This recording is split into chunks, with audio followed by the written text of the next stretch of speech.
We've always had room in our hearts for film and TV, not just on Netflix, but tape and disc in theaters. Also, God forbid that they take it all away and leave us nothing to broadcast to loyal listeners. We'll binge watch every single movie, so you don't have to. What else are we here for? Coming to you every week.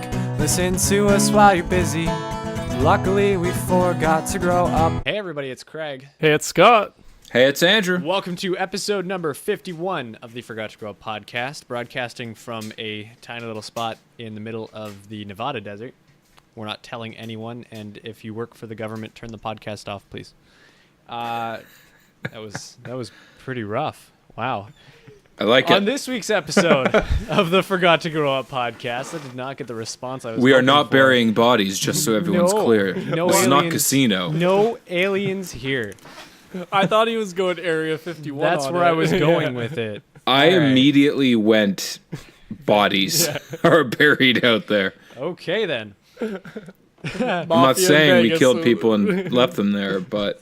On this week's episode of the Forgot to Grow Up podcast, we are doing one of our wildly popular Hey Listen Hollywood episodes, but we're calling this one the Pumpkin Everything Edition as a homage to the great Eliza.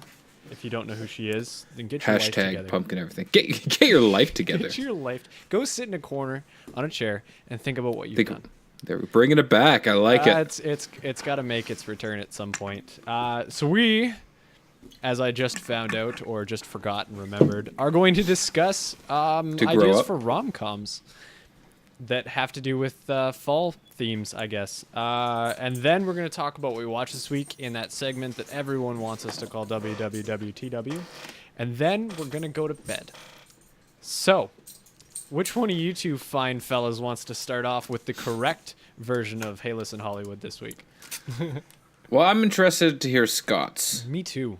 All right, well, Throw him under the bus. I like it. Let's do it. I'm cool. I'm ready to roll with this. Rolling with the bus. I'm going to be honest. Wheels I don't of have the a bus lot roll written over, down Scott. for it. We're going Ouch, to make ouch, a lot of ouch. this up as we go. Ouch. So the name of what I've got, and I was kind of spitballing it in my head before, it's called Pumpkin Spice Love Potion. And this is going to be an episode of Sabrina the Teenage Witch. I'm bringing it back. We're doing time travel. We're bringing back... Isn't it already coming back? Yeah, but that one's way too dark for this episode that I'm pitching right now. Because that one's got Sally from Mad Men. Yes, it does, and it looks good. I'm actually going to check it out. But this one requires the 90s one because that one's more goofy, and that kind of fits in the premise of this idea. Okay. Which is... What? Oh, sorry. I was going to say, what happens? Does Sabrina drink a love potion and fall in love with Salem or something? No, okay, so it's close. This is not a bestiality podcast. It's Sabrina's feeling all lonely, and it's during one of the interludes when she's not with what's his name, right? Okay. She's on and off with that one dude whose name I can't remember. Nope, but I will take your word for it. Most characters have those one person. Anyways, that's not important. The point is, she's single at this point. It's Valentine. No, it's not Valentine's Day. It's fall. And she's all like, she's working at the cafe. I don't know if she ever worked at a cafe. It's homecoming. Oh no. It's homecoming. So there's autumn themed stuff everywhere. She's all like, I want to go to the pumpkin patch with somebody. And she's like, maybe I can come up with a love potion. And that's when she has this bright idea to put pumpkin spice love potion into a bunch of pumpkin spice lattes to try and find her perfect match to take her to the different pumpkin patch and fall stuff that girls like to do and stuff. And the reason it has to be Sabrina is because that's the only teenage witch I could think of. And this was a rom-com episode. And I thought it'd be funny. That's why I picked the 90s one. I made 90% of this up 10 minutes before we started the episode. I like it. I'm glad I'm not the only one. I started with just pumpkin spice love potion. And I'm like, we'll go from there. I'm writing one now. That's pretty much all I had. Okay, how about the sisterhood of the brotherhood of the traveling Ugg, and it's kind of like a bromance rom-com. Okay. It's about Tom Brady. Yes. Okay, wearing his Uggs. How he wore them. Yep. Okay. We're gonna have him, and he's just searching for somebody who accepts him for wearing his Uggs. A bro. Okay. I can accept it. A true bro. Okay. And he's going through life. He just wants his bro to just be like, you know what? Those look comfy as shit, and I'm gonna wear them too. Okay. Someone to say, I ugg you. Ooh. Those aren't ugly. Exactly. So he goes into this restaurant and he sits down and he's like, waitress, you know what? I would love some type of light beer. Okay. Michelob Ultra, whatever he's feeling. He's Tom fucking Brady. He does what he wants. Okay. Or whoever wants to sponsor. He probably owns a brewery. Exactly. So he sits down, and then across the room, because he's on the restaurant side, we go to the bar side, and we see, and I don't know about you, Scott. I don't know did you watch The Ranch? Not yet, no. I know the premise, though. Okay. Craig watched The Ranch. I did. Okay. Ashton Kutcher wears Uggs, okay? Of course. At some point in that. Yep. But then he also buys a pair of Uggs for his father, Sam Elliott. Yep. Oh, God. Okay, so we're going to have just Ashton Kutcher sitting at the bar. And he's going to go to leave, and he's going to catch a glimpse out of the side of his eye, his peripheral vision. Boom, Tom Brady. And he's going to go and be like, hey, Tom Brady, you know, I'm the second best quarterback on my list of top quarterbacks, and that's you. And Tom Brady's going to be like, yeah, that's cool, man. And then he's going to look down and see Colt wearing the Uggs. And he's like, oh, man, you like those Uggs? And he'll be like, yeah, I love them. And he's going to be a little too clingy. And Tom's going to be like, okay, yeah, well, you know, I'm just trying to enjoy my beer. Because he realizes that Colt is a little bit too obsessed with him. Yeah. So Colt's going to leave, and he's going to be so psyched. And then you're going to see Sam Elliott just walk up to Tom Brady and be like, hey, I don't appreciate you being the Broncos all these times, but I like your boots. And there's the bromance. Okay. Sam Elliott and Tom Brady. There we go, rom-com. Rom-com. Okay. I could see that. They go on a road trip to find the comfiest Uggs. Exactly, kind of like Twinkies in Zombieland. Exactly. But they're going to find Uggs. Yeah, because malls have shut down all across America. Just like you said, Scott, I Ugg you, bro. Exactly. It's a good name for it. There we go. There we go. I like that. Two bros have never been so ugly. There we go. We just got the tagline. We got the title. We got the mashup. Now we just need the funding, Hollywood. That's where Hey, listen. At least give me a Netflix short, okay? If you can make a 30-second video for BoJack Horseman's Horsing Around Christmas episode, you can do anything. But what else can you come up with, Scott? Yeah, Scott. Oh, I gotta come up with the second one. Okay. Come on, Yep. buddy. You can do Yep, it. you got this. All right. Whew. All right. So my second one is Pumpkin Spice Love Spell. Bam. That's right. First one was Love Potion. This one's Love Spell. I went there because I'm that guy. And this one will be for the new Sabrina, let's say. It's their Halloween episode. She's lonely because she can't find a date to the Halloween dance? Yeah, this one's going to go more darker, though. It's going to be a dark comedy. How about with this one, she casts the spell, and because she's trying to make one guy love her, but she makes everyone else love her. Well, see, I was thinking... And she can't get away from them because they just follow her. I was thinking because it's a Halloween episode, they actually all turn to zombies. But like living zombies. so they're like Tina's boyfriends on in her fantasies on Bob's Burgers. Yes. Yes. Yeah. I think so, if I'm remembering that correctly. Yeah. So they all become like, and she has to go, figure out how to, solve the problem. And while doing that, she runs into some other teenage boy witch. To Buffy the Vampire Slayer? Potentially, and Buffy kills her. Buffy the Valentine Slayer? I don't know. I'm really like rolling my wheels here trying to do whatever with this one. Okay, guys? Yeah, spinning out of control. Yeah. I'm not sure where else to go with it. Yeah, so and it ends with her solving the problem. Because that's how TV shows end. Bam. Okay. I came up with two. Craig, where's your one? Hey. Easy. Hey, what do you mean? I literally came up with one I have in the time. 3 ideas now. Okay. Oh, he took that extra time. So, I forgot what the actual subject was supposed to be about. You just remembered that it was Hey Listen Hollywood? Pumpkin Everything Edition. So I came up with one concept. Pumpkins? I'll get to it. I'm gonna save it for last because it's my most fleshed out idea. But while we were sitting here, I came up with 2 replacement ideas. Excellent. The first one is an untitled film project. It probably won't make it to the big screen. It stars Eliza Schlesinger, obviously, the inspiration for the idea for this segment. Okay. It's a movie about a girl who's dreaming of a fall wedding. Eliza's actually the antagonist. She's the antagonist. Are you ready for this? Yes, So I'm somebody ready. else. Does it involve Pinterest at all? Of course it does. So Okay. somebody else is the protagonist who's dreaming of the fall wedding, and we don't really get very in depth into her character. And Eliza basically is just happens to stumble onto her Pinterest password, and then decides it would be funny if she went in and suddenly started changing certain things that she was trying to pin for her wedding. Oh, And man. that's all I got.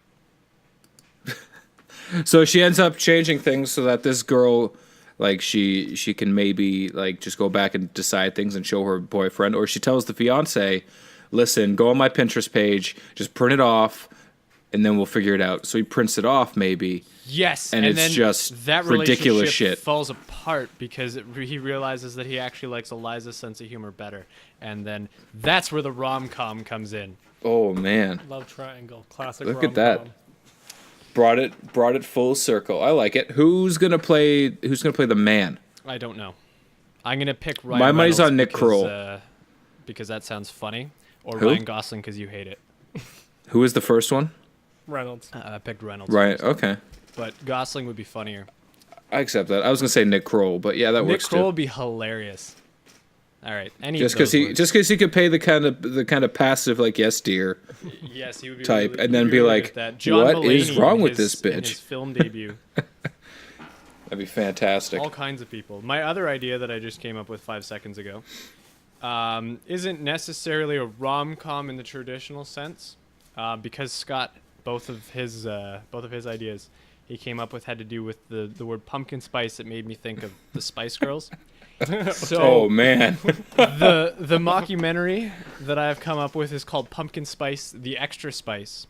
And it's about I like it's this. about a I like that. It's following the extra spice, the one that didn't quite make the cut, but she went out for the audition anyway, and how she's trying to find love in a world where no one really wants to recognize her as almost being a Spice Girl. Okay, so is she like kind of just like beaten down and just almost depressed because no one acknowledges and no one wants to give her credit? Still really holding on to it.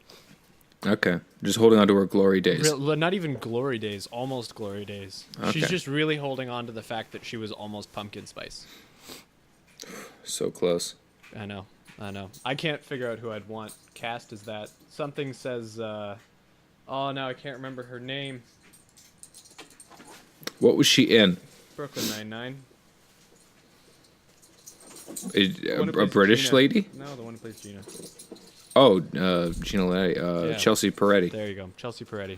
I see her as doing that role. Kind of, yeah, because she's so extra. And she could do a really crappy English accent and Yep. be hilarious. Something just super obvious. Exactly. So those were my two rom-com ideas. But today, while I was at work, I had a stroke of genius. I don't even remember why I was thinking about it, but I thought it would be interesting if they redid It's the Great Pumpkin Charlie Brown, but redid it as they've done Riverdale from the Archie comics. Ugh. So it's like super dark. It would be Ugh. terrible. Super I stuff, didn't you dark. I didn't say it was fanciness. I didn't say it was gonna be good. I just like that. That's the whole Ugh. thing. Is like We're it just would be pitching things to Hollywood. We're just it would accepting be- this. This sounds awful. it would be So many people would watch it. It would be so bad, but everyone would love it. Ugh. So it's I don't, super. I don't personally want to see it, but I could see it doing well. Exactly. So it's super Riverdale, all dark and whatnot, with like extremely over the top acting. The Great Pumpkin is actually a serial killer, Ooh. and That's dark, yeah. and Like Jack the Ripper? yeah, and Linus Ooh. is like a detective. If you crossed the Hardy Boys with Jughead's character in Riverdale, where he's like super quiet and brooding, but he's not actually like an official detective. He's just like a guy who goes out and solves things because he runs into issues. And all the So music. he's like Sean Spencer. Exactly, except minus all the funny, and it's just a terrible show. And you don't really know who's in on it or not, and the idea is that Charlie Brown's supposed to be the main character, but it's actually Linus that's the main character, much like it's the Great Seinfeld? Pumpkin Charlie Brown, or Seinfeld, much like the original cartoon. And and this is the part that I hate the most, is that all the music is and I'm sure you can picture it in your head when I say it, is all like the super airy electronic instrumental stuff, except that it has like the tiny little hint of the Vince Guaraldi original tones on the like the Linus and Lucy. So yes, so you get the tune every once in a while. Ugh. But it comes in super slow and drawn out. It would be so bad. But yeah, like every super weird romantic like wannabe romance movie on TV or in the movie theaters right now. Except it's where they give you that real slow. Yeah, it's the slow riff of the cover. Oh God. Yeah, except that it's a television show, and there is it's not a rom-com by any stretch of the imagination. These guys don't know what. Is it just pumpkin spice? It's just super dark teen crap, and I can't think of anybody to be actors in it. I don't want to see any A-list in there. Just take the Riverdale cast and paste them over there. They all no one knows who the hell they are anyway. Transfer them over. That actually might work. I'm sure you can take really I love a lot of CW shows because a lot of them are superhero, but you could take people from almost any of them and interchange them. Really, they're all just pretty people. Ugh. Yeah, I would never watch that. No, me neither. But it's like it's the only idea I've ever had that would probably make money. It's probably already being worked on right now. It probably is. Yeah. Netflix was like, "Yo, people love this Riverdale shit. What else can we make dark? Why? Who the fuck knows? We have no idea. Apparently, teens like watching teens do stupid teen shit. Apparently, people like watching kids solve mysteries that cops can't, even though kids don't know where the fuck to start or have the resources to do it. And in real life, you go to jail for that because it's interfering with the what's it called? Obstruction of justice. That's the one I was looking for. Thank you. Obstruction of justice. Yeah. It's, all right. I'm not saying it would be good.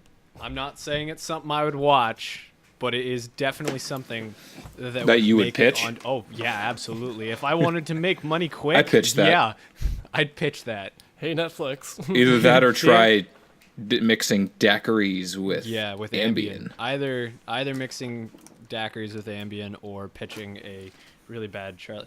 What hurts me most about this is that I actually really like the Charlie Brown cartoon, but I had to do it. You needed an idea. I had to, Daddy. At least you came up with 3. That's fair. And now I'm about to slide in with 3.5. All right, hit us with them. Let's see if we can't flush these out. Okay, my first one. I don't have a title for it. However, it's about 2 people in their like mid-30s ish. Okay, maybe late 30s. They're in a Starbucks. They've placed their order and they're waiting. Okay, they are both named Sam or some other type of unisex name. Yeah. Okay. Now, I imagine you guys can go or guess which direction this is going in. And that someone puts the cup of coffee up their latte, and they're like, oh, Sam, or whatever, and they both reach for it, and they touch hands. And then they spill the coffee, and it ends up on his crotch. And she's like, oh, no, and she starts to pat it. And then he's like, oh, no, she just touched me. And there's that super awkward, tense moment, and then they laugh. And then it just goes through their life from there. And, they're in love. Boom. Okay, this one... Don't have a name for it. I started with my weakest idea. Okay. We got Jason Segel and Mandy Moore as my characters. Yeah, that sounds about right. I could see it. I could see it too. I wouldn't see it, but I could see it. Yeah, no, I would not see it at all. Those are most of my ideas. I don't think I'd watch any of the things we're pitching, to be honest. Nope. Except I would probably watch Pumpkin Spice the Extra Spice. Yeah. Yeah, I might watch that one. I love the Spice Girls. As long as it was like it leaned heavily on like the comedy route. It's a mockumentary. Kind of like 7 Days in Hell. Yeah, exactly that concept. It's a mockumentary. Okay, then I would watch it. Yeah. And have her life just like fall apart. Exactly, but she's still trying to hold on to it. Yep. And then she ends up on Brooklyn Nine-Nine, and it's a crossover episode. It's a crossover. So next up, I have a couple start dating. I don't have a name for this one either. But okay, so I did not get that in depth into it this time. But there's a couple. They've been together for like a month or so now. Okay, very short period of time. But they decide, you know what? Let's get a cat together. So they go and they adopt this little kitten. Okay, brand new kitten, womb fresh kitten. They adopt it, and they go home. Is and the this kitten still wet? Hopefully not. Okay. Hopefully they at least blow dried it. Okay. Just because you're really stressing the freshness of the kitten. Yeah, I was thinking, It's a newborn kitten. Okay. It's still got matted Like, fur. do you remember how small and cute Iris was when I got her? Yes. That fresh. 2 weeks old. Okay. 2 weeks. Maybe probably 4 weeks, but young. Okay. Okay. So they take home this kitten, and the whole movie is kind of from the perspective of you're watching the kitten's life. Yeah.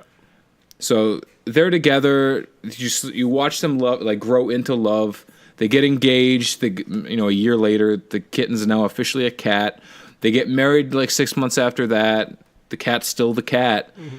And then you see them progress through life. They have a kid, and the cat's like, oh, whatever. Maybe they don't love me as much, even though deep down inside they love the cat more because kids suck.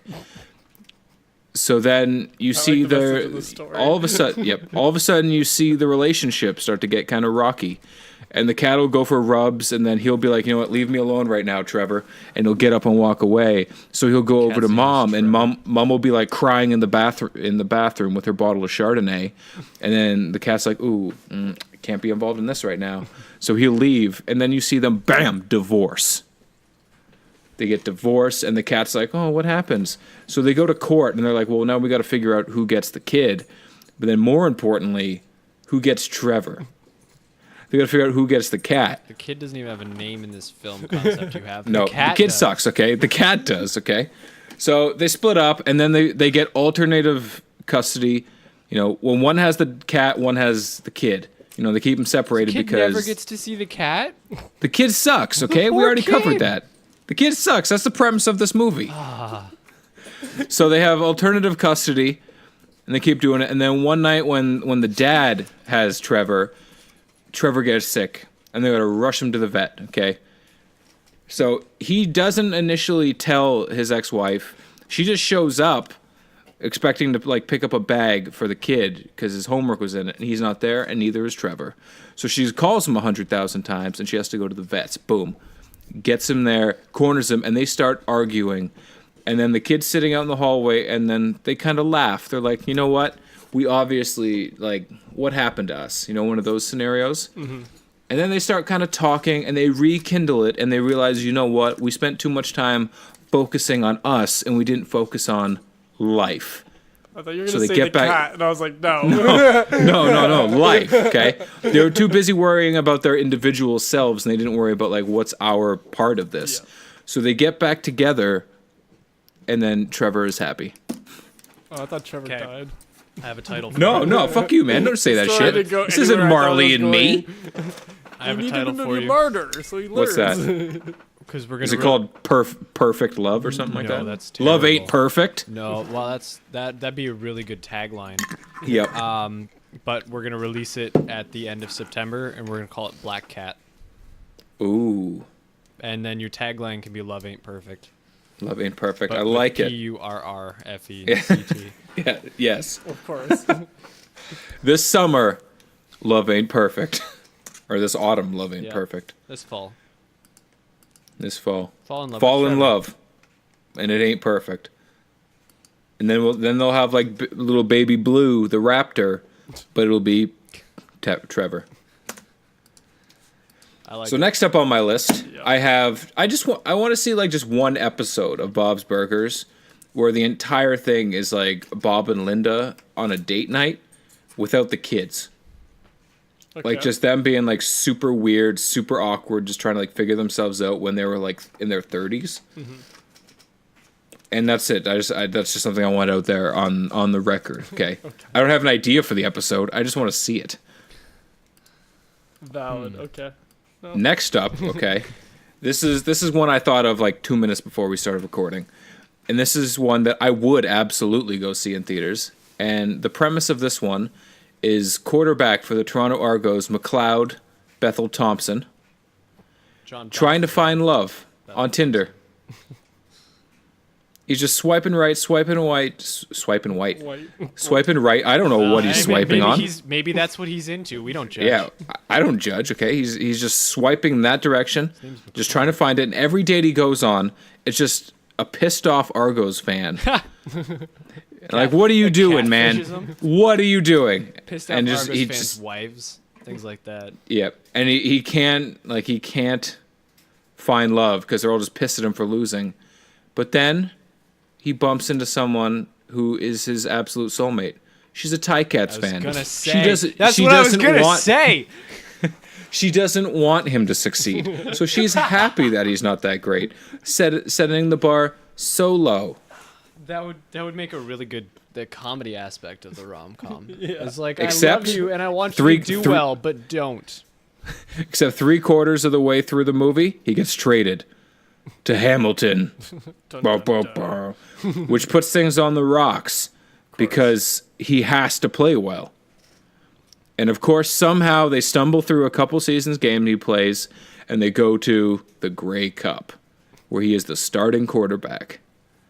And he has to do well for her. And he has a really shitty first half, and life sucks. And before the game, she says, if you lose this, I'm going to leave you. And that's just festering on his brain. And then he has some defensive end or something come up to him at halftime and be like, hey, man, I know she's in your head, but think with the other head, or something stupid. And then he's got to go out and he just plays lights out second half. Just boom. And then he wins, and they stay in love because she didn't really mean it. She's just a Ticats fan. Just a Ticats fan. That doesn't seem like a healthy relationship. He's a professional athlete, man. He makes like $43,000 a year. He doesn't make, he probably makes decent money, but he's a CFL quarterback, okay? He's just struggling to find love. I assume the guy's already married, but in this movie, he's just struggling to find love. Let's find out, shall we? He's just deflated. That's a football joke. He's 30 years old. Damn. Yeah. This autumn, throw into double coverage.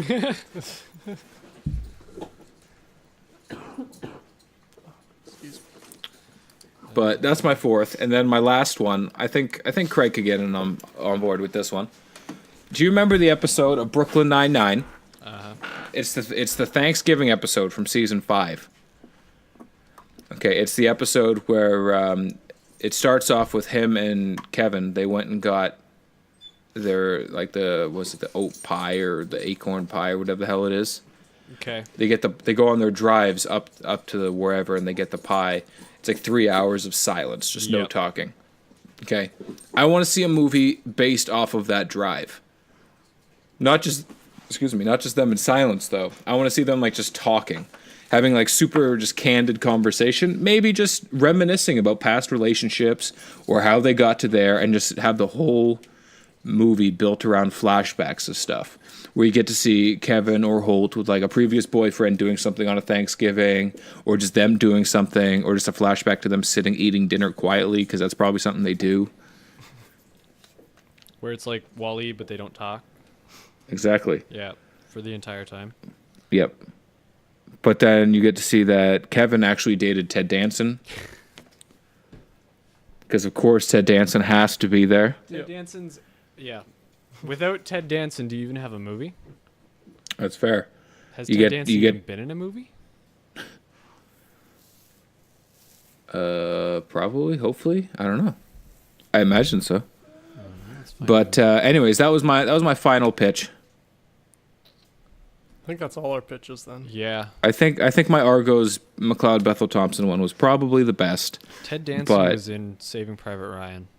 Was he? Yeah. I don't remember that. He was also in 3 Men and a Baby. Of course. I knew he was in some kind of comedy like that. And he was in Made in America. That one I don't remember his role.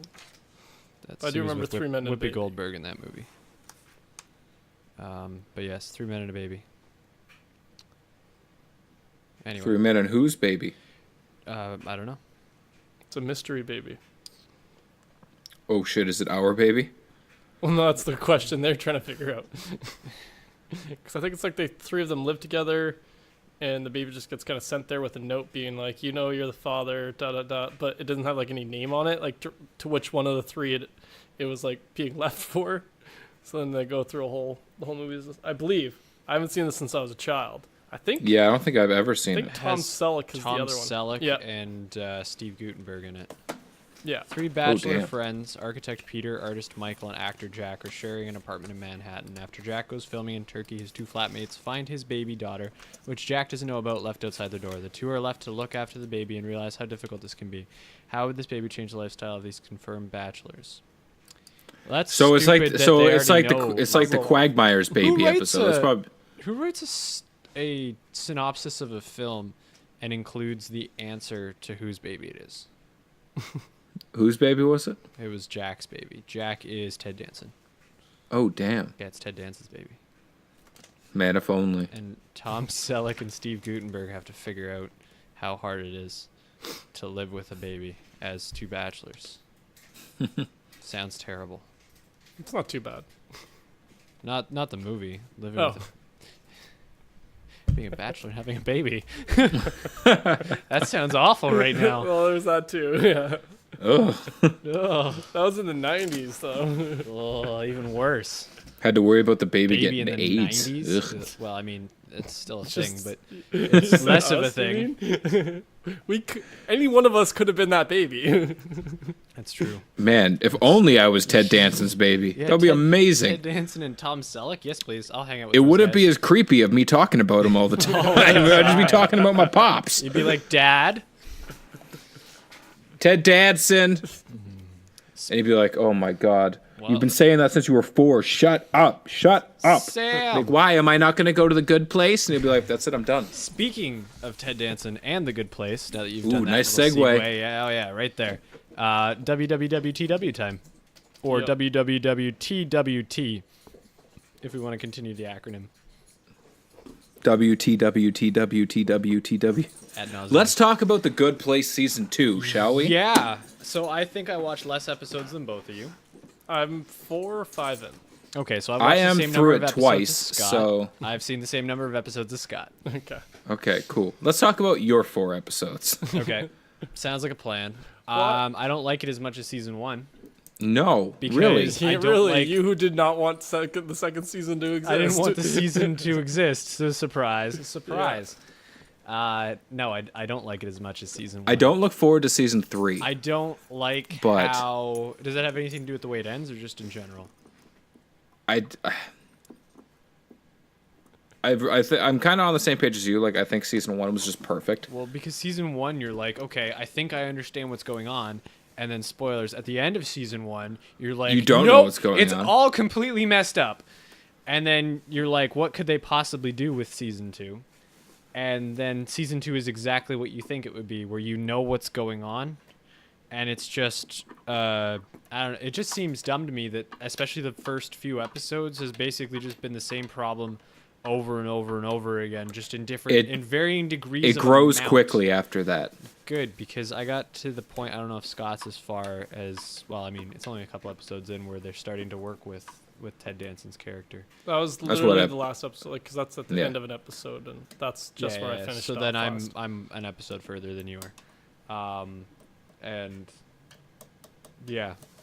I don't know, that's interesting. It doesn't really it changes it's the pretty dynamic, cool it seeing makes them it as a group. better. It changes the it changes the way the season feels, but it's still not as good as season 1. And I think Well, I part think of the reason Season why I 1 you like- had a little bit of extra add-ins as well, right? Like you had extra characters that didn't really do much, but they did a little bit. Yeah, but you have a different perception on all these people. That's true. That's the You know different they're all story. in on now it. we know that they're all in on it, so it's not nearly as interesting. I'm not as sympathetic with anyone because Jason is the worst. Oh man, I can't stand that guy. Just the worst. Janet's hilarious. Back Jason in Jacksonville, terrible. I was the captain of a 60-person dance so crew. Good at he's so good at acting it, and I love how all of his every time he's gonna say something important, it's really long-winded and has lots of details that have nothing to do with it. But It's all about Jacksonville and the Jaguars was, like, and the worst person ever when he was alive. Once I was in Chili's. Exactly. He's just that part I like, but his character, like, it's tedious is part of the problem. I felt a little bit that way about like the first couple episodes, like especially with like the repeating of it. I'm like, yeah. wait, how long are we gonna do this for? Exactly. Has he just not gotten any smarter? No, Jason's the worst. Yeah. So that's I can't remember where I was going with it, but yeah, no, the fact that everybody's in on it, like I have less empathy now. Before it was like, look at Eleanor messing up everybody else's life. These people are all trying to exist in this good place, and she's completely messing it up to the point where it got to where it was the bad place, and this is actually specialized torture. And that was really good. And then beyond that, things are, I don't know. I like that there was like 400 and something. I forgot what the number was. It was a real high number. Reboots. Yeah. Because they kept just figuring it out. And Ted Danson's like, son of a bitch. Every single time too. And he just gets real aggressive about it. Jason figured it out. Yeah, no, I like that part. Oh, there's the one where he's just sitting there in the room. This is a real low. There's the one where he's just sitting in the room, just like bitching about everything, and then they pan over and Eleanor's sitting there just watching him. He's like, this one doesn't even count, and just resets it. Oh, no, I really like that. And every time they bring in, I forget his name. It's the guy who plays Kevin. Anyways, I forget his name in The Good Place. It's Sean. Sean, that's what it was. Just a real generic name. Yeah. Every time they bring in him, I just Boss, picture how's it Kevin. going? Enough with the pleasantries. Yeah. But no, I thoroughly enjoyed it by the end. So does Like it grows pretty quick. That's good to know. Once they're all on board and they figured out like Michael's like on their side, or is he? Because that does jump back and forth a little bit. Like it just trains on, just like right down the track. All right, well, I'll be finishing it in the next few days. So I highly recommend Me it too, now that I'm out of other stuff to watch.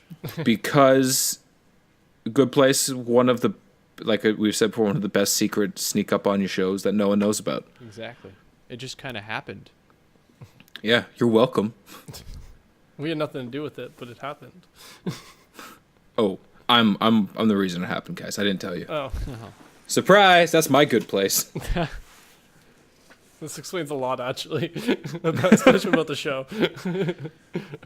Ted Danson just going through so many suits, Everything, and bow ties, and oh, there's one episode. I don't know if you guys have seen it yet, but oh fuck, what's her name? Not Shannon.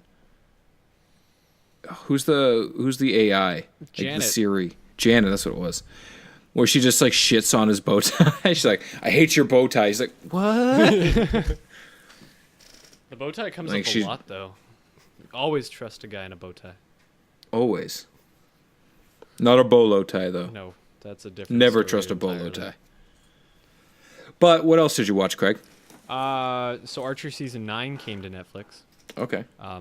I have no idea what's happening with that show anymore. that's what I love about it.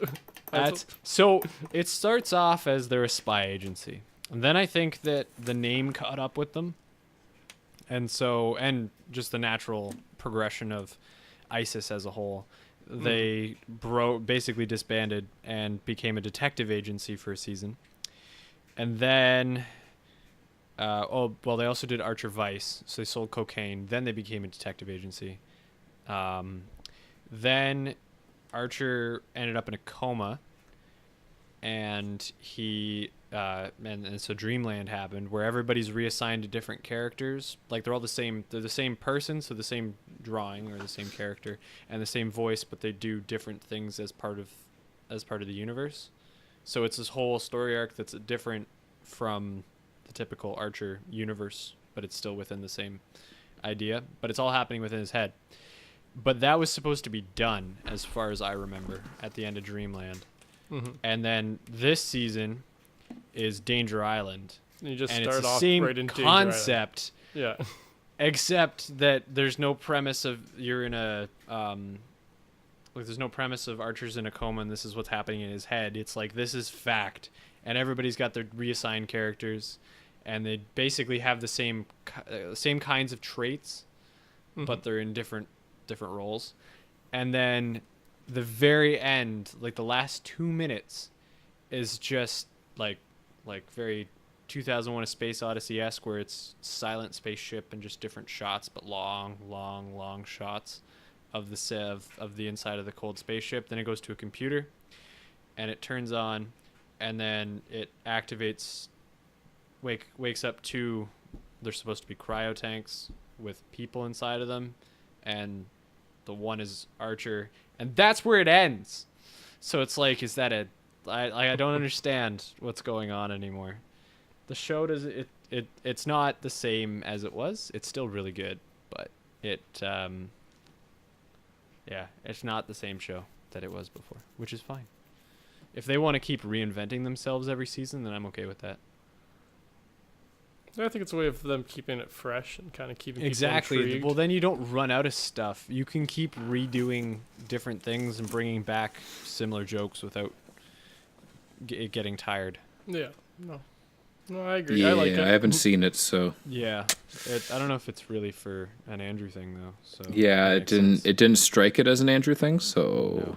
It was better than Pacific Heat, which was supposed to be the Archer clone that Netflix came out with, and then I have not seen. see that one looked super, like, even weirder to me. Oh, So. it was so much worse. Yeah. Archer's an excellent show. Pacific Heat tried to be, and it was so bad.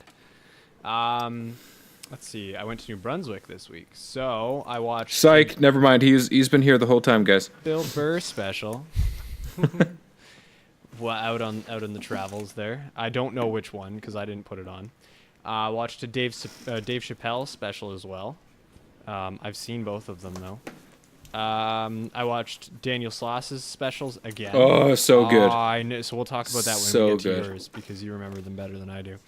I only watched the first one. You only watched Dark? Jigsaw is Yeah. so much better. I listened to Jigsaw, kind of. I was in and out of sleep, so it didn't really count. Jigsaw, that was the first time I watched Jigsaw. I was in and out of sleep too. But Jigsaw is really good because he spends half of it just annihilating relationships. It's fantastic. Oh, I look forward to it. But Dark is really good because of the twist in the joke. I don't know if Scott ever intends on watching it, or if our listeners intend on watching it. Scott, do you want me to tell the twist in the joke? Sure. Yeah, I probably won't watch it. So he sets up the premise of his sister Josie, who has cerebral palsy, and the entire special, he's talking about his sister, and then he's telling a story, and then he's like, and that's when I found out my sister died, which is an interesting thing to say in the middle of a comedy special. Mm-hmm. But it was interesting because I didn't see it coming at all, Yeah. which is well crafted. Yeah, definitely. I thought. I don't know what Andrew thought. Yeah, I didn't see it coming either. Do they mention that at all in the other one? In Jigsaw, he mentions that in his last special. It's funny because he says that he's Okay, I remember that part Yeah. of Jigsaw. I must have just woken at up the for that beginning one. of Jigsaw, he talks about how in his last special he told a story about how his sister died, which is not necessarily exactly the best way to go about writing a comedy special, but that means he's got to do something bigger in the next one because he tries to do a different show every year.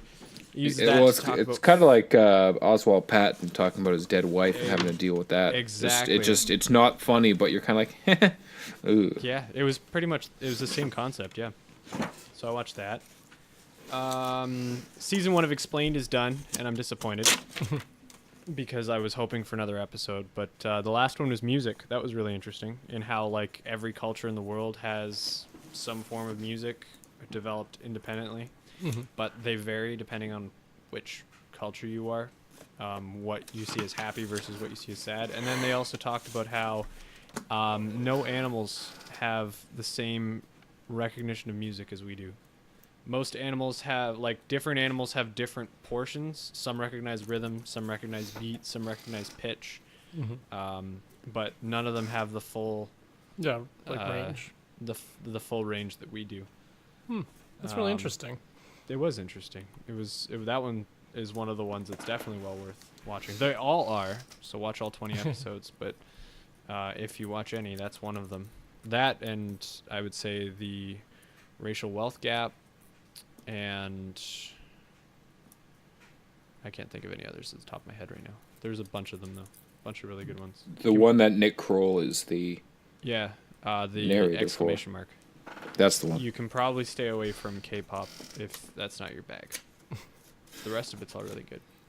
Then the last thing I have to talk about here is that Norm Macdonald has a show. Yep. And that's the title? Way better than it is the title. It's way better than I expected it to be. It's Netflix awesome. has been coming out with these talk show concepts, right? Like you had. So far, they're 2 out of 3 for me, anyways. Well, they picked up. They had Chelsea Handler's talk show. Okay, that one doesn't count. I didn't think of that one. Which is terrible. Yeah. Yep. I heard on the radio today that she's playing in Toronto, and I was like, who'd want to go see that? Anyway. Not us, that's for fucking sure. Nope. So they had Chelsea Handler. They picked up Letterman, Seinfeld, and Michelle Wolf. And those as are the well ones I as can think of off the top of my head. Who else has done Joel McHale. McHale, but that's not really a talk show. It's a different concept. Fair enough, it's different. So then I wasn't sure what Norm Macdonald's show would end up being, but it has proved to be very entertaining. Even guests I didn't think I would enjoy have proven to be pretty entertaining. The only one that's kind of boring, haven't finished it yet, is Judge Judy's episode. I haven't seen that one yet. Only because she's kind of funny, but she's also really serious. She comes into the interview like it's a pretty serious interview. So I don't know if she necessarily knows who Norm Macdonald is. Probably not. But she's probably like, I've heard your voice before. You sound like a pigeon. The two that I was looking forward to when I looked at the list were man, why can't I remember anything anymore? The two I was looking forward to when I saw the list were Chevy Chase and Lorne Michaels. Chevy Chase for obvious reasons, and Lorne Michaels because he created Saturday Night Live and Norm worked for him. So it'd be interesting to kind of get the backstage part of Saturday Night Live from there. But Chevy Chase has been the best so far. I wasn't sure. I was excited to see it, but I wasn't sure what he'd be like considering how he was on Community and kind of the reputation that he's had since he disappeared off the face of the earth. Yeah. But it's very much old Chevy. Like, not old guy Chevy, but like vintage Chevy. Well, that's interesting. Well, there's a lot of people on it. Like, really, the whole guest list is people you wouldn't ever really expect to see on a talk show nowadays, which is an awesome direction. Like, I like David Spade personally. Oh, the David Spade episode was really good. It was a good tone setter for the whole season. Like, he's kind of whiny, but I like that he's always on. Like, he's not like just telling jokes to be funny. I feel like he's just a sarcastic prick. Yep. And I like that. Like, I like sarcasm. So, like, to see him on it, I was like, you know what? This is probably the only outlet I'd want to see him on where it's just casual candor. And it's so like, I wouldn't want laid back. Yeah. Like I wouldn't want to see him on Ellen or something. No. Like in something that's definitely directed and something like that. It's just literally them sitting at a table, almost like they just walked into a room. They're like, well, this is a table. Yeah. And they sat down and just started shooting the shit about the good old days. Exactly. They don't cut anything. Well, it doesn't seem like they cut anything either. Like then it seems like it's just straight through.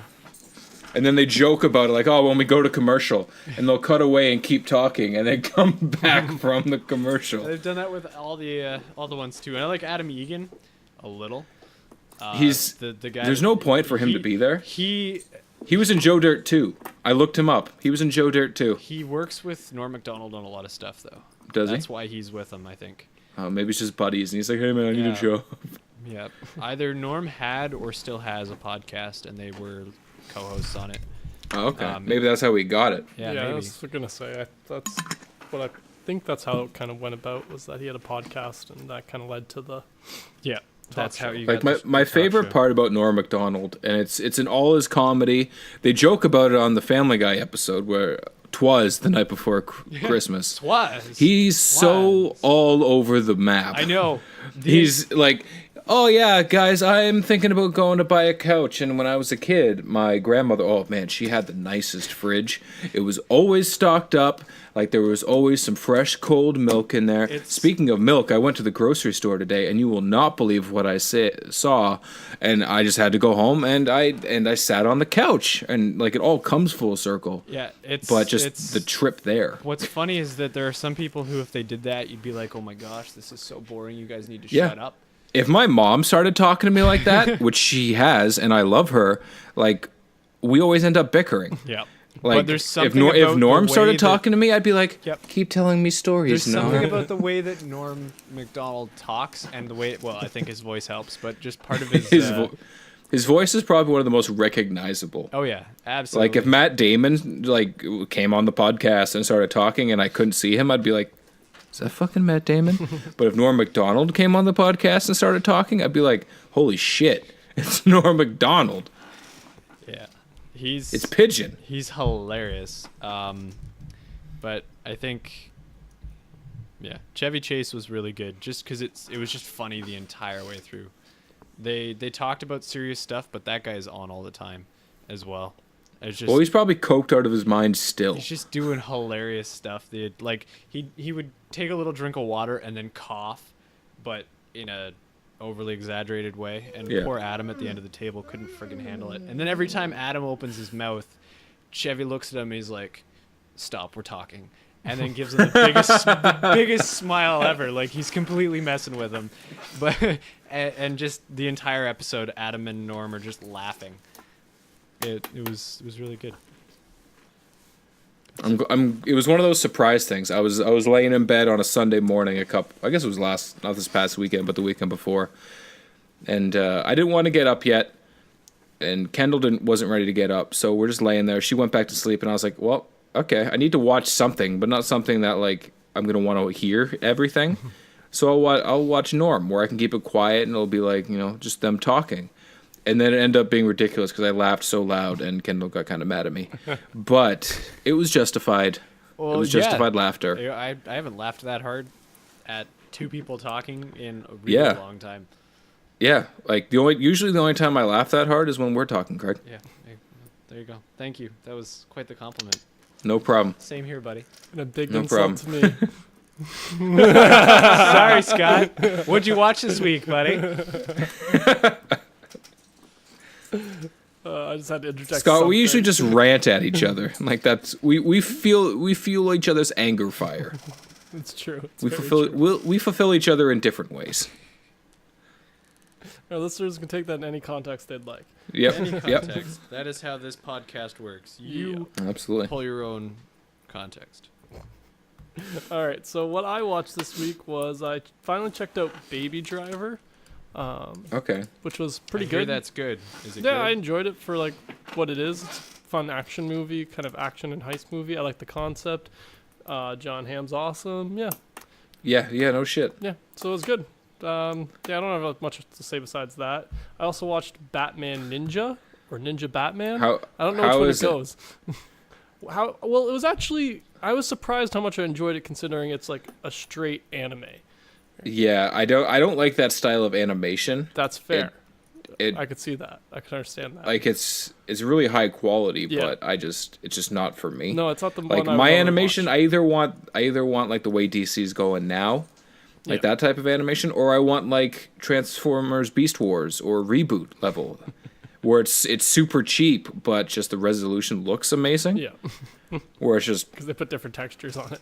yeah, and everything's shiny and it's cool. Like I want that type of animation. Like anime, it's not for me. No, and I get that. I'm not normally an anime guy either, but this one I was checking out because it was Batman, and I actually Yep. kind of enjoyed it. I really like the idea of how Batman ends up in this ninja situation.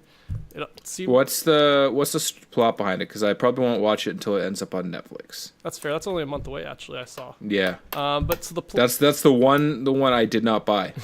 that's I was a little surprised. But that kind of makes sense too. But it's so the premise is like Gorilla Grodd is messing with some kind of like time machine thing, and then they all get like sent back at different points to ancient Japan, and all of like the Justice League or no, it's all the Batman villains. Just the Bat family. Oh, the Batman villains. Yeah, and the Bat family too. And Grodd is there. Okay. Yeah, so Grodd's just the mastermind behind it. Okay. But then it's the movies like pretty much like they're all the different villains are different warlords from different parts of Japan, and they're all trying to take over Japan, like ancient Japan, so that they could rule the world because they're the past. So I just really like that concept of like, oh, that's a pretty fun idea how you kind of justified it being an anime. Which villains are in it? So you got Joker, Harley Quinn, Grodd. Two-Face, Penguin, Scarecrow. No, actually, Deathstroke. Who else? There was one or two other ones. That they were kind of quickly in and out kind of things, but it was pretty good. I enjoyed it, and like it was cool to like see the kind of anime or ninja styling of the different characters, right? Like you got Robin as a ninja and all the different things, so that was cool. And they had a like medieval Batmobile at one point where it had like horses where the engine was. Oh jeez. Yeah, it was kind of cool. Like it was huge though, so it was just kind of a funny little gimmick, but overall I enjoyed it. Yeah, it was pretty good. I was pleasantly surprised by that. But yeah, that's all I have to say about that. We already talked about The Good Place. I haven't gotten that far, but I plan on finishing it soon. But there was this random show I discovered last week, which had this one episode, which I knew would intrigue at least Andrew a lot, and probably Craig as well. And the show's called Creep Show. And this in particular, so the show is just a bunch of different horror stories brought to life. Okay. Just little like 15, 20-minute episodes, right? So the one that came up has a young Mr. Ted Danson. What? And looking like he always does, Leslie Nielsen. Oh shit! As protagonist. Leslie Nielsen was born with white hair. Yeah, that's why I'm I don't know how old he was in it. Yeah, exactly. That's what I'm saying. I'm like, he looked exactly like he always has. Oh shit! Yeah, so antagonist, protagonist of this episode, and pretty much, I don't want to give too much away, but Leslie Nielsen's trying to bury Ted Danson alive. Oh man. I would watch just that episode. I know you would. The whole time I was watching it, I'm like, oh, I gotta tell the guys about this. Oh man, this is gonna give Andrew a wet dream. God damn. Fantastic. Yeah. Yeah, I thought you guys would enjoy it, and like the show's decent, like for not 80s, definitely 80s, like horror thing. It has like a Goosebumps not Goosebumps. It was like, written by is like kind of like Tales from the Crypt type thing. Yeah, Tales from the Crypt type thing. Yeah, just they're Stephen King stories that I think he had done like a small graphic novel with a bunch of these horror stories in them, and they just brought them to life. Where did you find with this, Leslie Nielsen and Ted Danson? A friend of mine had these on DVD just randomly, like burned DVD. I don't know how you'll ever find it yourself, but it's called Creep Show. I can't remember the name of this specific episode, but it does star those two. Something to Tide You Over is the name of the... That makes sense, because he's trying to bury them on a beach. Ooh. Yeah. Why is he trying to bury that part? Ted I kind of Danson missed beach? A little bit, to be honest, because you're just too pumped up. I was just like, is this... This can't be these two. Like, I must be... Am I dreaming right now? Because the whole show has, like, random, like Ed Harris was in the first episode of the show. Okay. Right? So, like, and a couple other actors just like that just randomly pop through these. So it's like, I feel like it was when they were all at their, like, kind of middle of their career. So, like, this role was kind of like, oh, it's attached to Stephen King, but not, like, super high budget. So, yeah, it's really just crazy. But the fact that I found an episode that starred those two, I was just like, I can't believe this. These guys won't believe this. This is craziness. The only thing that would make that better is if like Victor Garber just like poked his head around the corner like, I'm watching you. And then left. That would make that the perfect episode of TV. of any show ever made. All of the Emmys. Yeah, but that was the one I was trying to build anticipation for before we started the episode. It was well worth it. Yeah, I well thought worth you it. two would have enjoyed that one.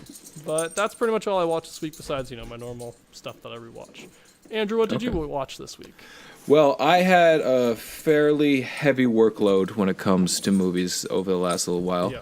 And to be honest, I didn't write down a lot of them, so my list is probably half as short as it should be. But I watched all the new season of BoJack Horseman. I haven't gotten to that yet. It was a weird season for me. Yeah? Very bizarre. It tackles his typical stuff, but like is a little heavier into the drugs this season. So And it's getting crazier and crazier. like painkiller drugs, like not like hallucinogenics, but so like it's just real, is what you're saying. yeah, pretty much. They know what they're doing. And it was really really deep, and it does tackle a lot more like the darker issues that the show's had, but it's also pretty good. Like it's a decent show, like just funny enough while also saying, "Yo, Hollywood's fucked." Yeah, they know what they're doing. But yep. But outside of that, I watched Norm. I watched Neighbors 2 as well Oh, yeah? because it's on Netflix. Forgot that it was just funny enough as a movie. Okay. Yeah. Like it was nothing to write home about, but it was just funny enough. That's probably why I won't watch it, to be honest. Because the Yeah. first one was just barely funny enough for me, and I'm like, oh, slightly It disappointed. was a lot of little short jokes here and there. I mean, yeah, really, it's what Seth Rogen's good at. yeah, a little. But other than that, I watched The Good Place, obviously. Yeah. I watched the 5th season of Brooklyn Nine-Nine again. Nice. You can never watch too much Brooklyn Nine-Nine. No, you can't. I would watch Brooklyn Infinity, okay? I watched Daniel Sloss, as we discussed. So pretty much everything Craig watched, I watched. What else is new? Yeah, I've been watching some CSI again. nice. And I've noticed over the last couple seasons I've watched, there is a lot of kid murders. Like, not kids getting murdered, but people being murdered by kids. Damn, that's dark. Like I just watched an episode today where you think that it's like one dude, but then you find out he's got a twin. But they're not they don't have the same name, they don't have the same birthday, nothing. They just they're doppelgangers. Okay. And then you find out there's a third one. And you're like, what? And it's the same shit for him. And then you find out that they're all in vitro, ovums and shit, like petri dish babies. Mm-hmm. And you're like, oh shit, okay, well that makes a lot of sense. And then you find out that there's a fourth one hidden somewhere. And you find out it's the fucking teenager that was the son of the guy who gets murdered. And you're like, what the fuck is happening right now? And it was just some woman wanted to have a baby, so they took everything, they mixed it in the dish, and they were going to inject her. And oh yeah, by the way, there's multiple things here. They divided perfectly. Mm-hmm. You can have 4 kids, and she's like, I can only care for one. Get rid of the rest. And they're like, okay, so they gave her the one, but then kind of froze the rest of them for future use. I don't think And that's what happened. In the show it did. And then he ended up with these 4 quadruplets, Yeah. all different ages, all different names, all different facts of life, and they were all criminals. And you're like, what the fuck is happening right now? CSI is really, really, really, really running out of ideas. Yeah, well, I mean, Ted Danson's there, so that's all that matters. He's doing all he can, but I mean, Yeah. they're what? Ted's like, oh my god, these sons of 16 bitches. seasons in or something like that. You run out of ways to murder people. Something like that, yeah. Yeah, I mean, everyone's dead. Yeah. There was one a couple episodes ago where it starts off, you're at a wedding, and it's a Alice in Wonderland themed wedding. Of course. And some dudes go to rob the place, and they're using blanks on their gun, and he puts it up against the head and he fires to scare the guy. Yeah. But he puts it right on the button on his hat. Yeah. And when the blank explodes, is the bang, and it pushes the button into the guy's head, and he's like, oh shit, and he takes off, and you're like, what the fuck? You tell him he pulled the trigger that close to the head to scare him? Seen a moron. What? But no, it's I've been watching it, and I do enjoy it, but I pretty much just watch it just to guess who the murderer is. No, I get that. I used to do that. I just got tired of it. Yeah, because there's 16 seasons. Yeah, no, I made it through maybe like the first 7, 8, like I'd keep up with them almost religiously, and then I just was like, oh, I can't. Well, honestly, can't. once Grisham left, and they stopped playing like all the Grisham episodes on Spike, I was like, man, whatever. I'll exclusively watch Blue Mountain State and Bar Rescue on this channel, and maybe 1,000 Ways to Die, and find out that you can die from having sex with a cow heart that's hooked up to a jumper cables and a car battery, because apparently people fucking do that. What? But other than that, like I stopped watching it on Spike. I get that. And then the Lawrence Fishburne saga was pretty decent, but it was nothing special. But then now that Ted Danson's there, it's gotten back to that super weird father figure of the crew. Oh, okay, that's fair. Which is pretty good. But moving on, I also watched seasons 2. Super tired, guys. Damn. Season 2 and 3 or half of season 3 of Legends of Tomorrow. Oh, nice. And episode 2 of season 3 sees them go to the circus, where you find out there's a ringleader who is played by the incomparable Billy Zane. Yeah. Okay. Yeah. I knew this was. Yeah, I knew you'd like that episode. And there's a part where they're talking to the AI on the ship, and they're like, okay, well, which one should we go to? And they're like, well, this issue is like a level 1, and this one's a level 6. Here's the Titanic. And then Victor Garber's like, hey, there's no way I'm going on the Titanic. Whoever designed that ship should be shot. And I was like, ha! That's funny because you were in Titanic, and so is Billy Zane. I'm pretty sure he played the guy who designed the Titanic in Titanic. Yeah, I don't know. So it was just one of those subtle jokes where it just goes on that the DC TV shows, they're all just full of people who have played other things, and they live within their fourth wall universe. Yeah. Like the Flash, how they have all the original Flash characters on it at some point, playing a different character just for old time's sakes.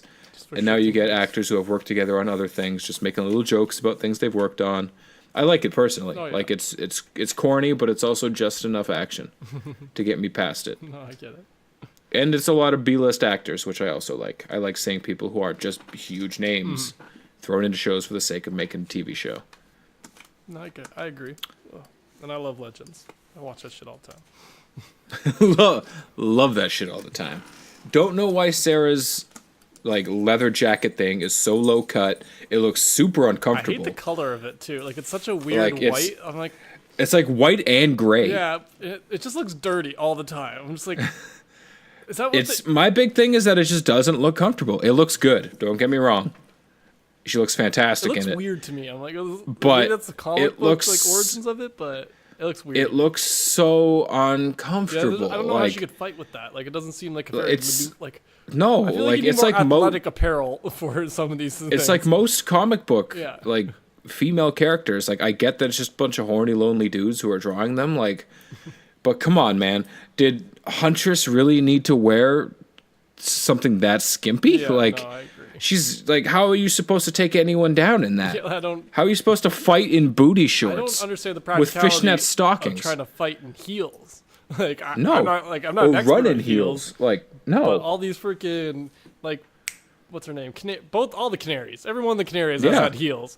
All in heels, yeah, and they make jokes about it. And it's like, get some runners for God's sake. Get some trainers. Well, even in the Justice League Unlimited animated cartoon, when they introduce Vixen, she's in high heels, running fast like a cheetah, and jumping, and I'm like, girl, what you doing? Dress like Supergirl. Be comfortable. Yeah, be comfortable.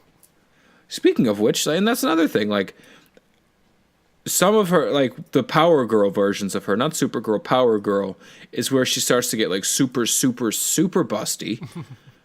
And I remember reading somewhere that the only reason she's that busty is because the artist for her didn't think that anyone was going to call him on it. So he literally just kept making her chest bigger and bigger and bigger, and they just kept publishing it. and that's it. Like that is just such a bad reason. Like, put like most superhero costumes, like for the guys, like a lot of time is just like some type of armor or something. Yeah. Like logistically, kind of makes sense. It's got to be heavy, but it works. But then the women are just not wearing anything. Yeah, like, no, I don't. at the very least, they're superheroes. Give them pockets. Give them pockets and pants. Like you telling me that fighting crime in sweatpants wouldn't be the most comfortable thing That's ever? what I was thinking of. Like, I'd have some like track pants with some Nikes. Yeah. And Luke Cage so far is the only one who's figured out how to fight crime in comfort. You wear some baggy, comfy jeans, and you wear a big ass hoodie. That you're willing to throw out.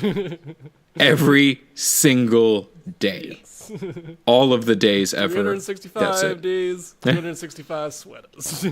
You're gonna get bullet shot in you, and you're gonna be lit on fire. You may catch it on something metal and rip it, but that's what's gonna happen. But it's meant for all that. That's it. The last things I watched is I watched The Mummy 1 and 2. The Brendan Fraser ones? Brendan Fraser. Nice.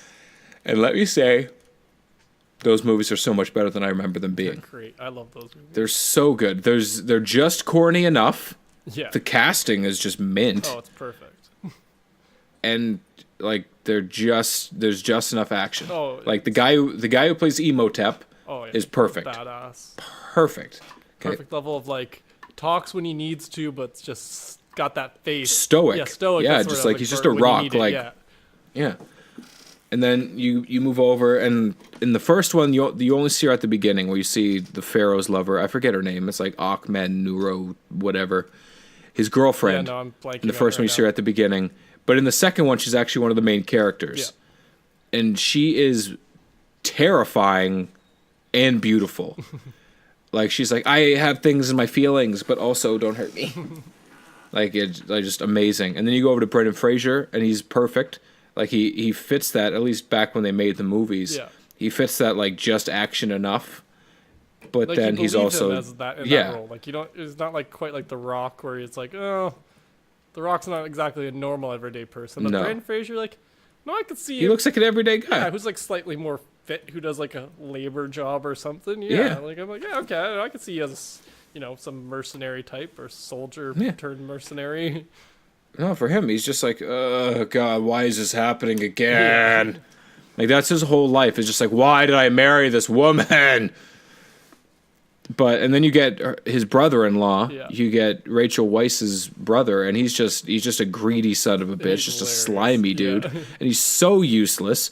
And in the second one, you see that he's actually more like their kid than he is either of them, which works perfectly. Oh yeah.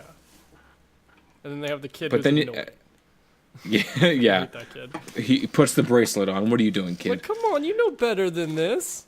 Like, your parents taught you better than that shit. Come on, kid. I know they did. Like, but more importantly, yeah, you get Rachel Weisz, who is just incredible. Incredible. Love her. Yeah, no, I can't argue with that. That's it. But honestly, I forgot how good those movies were, and I love them very much. Well, I've watched them like 6 times this week at work. Oh, I've been reading to rewatch them recently. They're on Netflix. But that's it. So is that the end of our episode then, guys? Sounds right to me. I do believe. I do declare. All right, we should just say thanks for listening this week, everybody, and bye. Yeah, see you next Join us next week for our anniversary episode. Oh, yeah, I forgot about that. 1 episode away, buddy. 1 episode away. What do you mean? That's our 52nd episode. It's episode 52, but we're doing... That's the end of season 1. That's what it is. Oh, it's our season finale. Yeah, it's our season finale. Also our anniversary episode. Luckily, we forgot to grow up. Bye. Bye.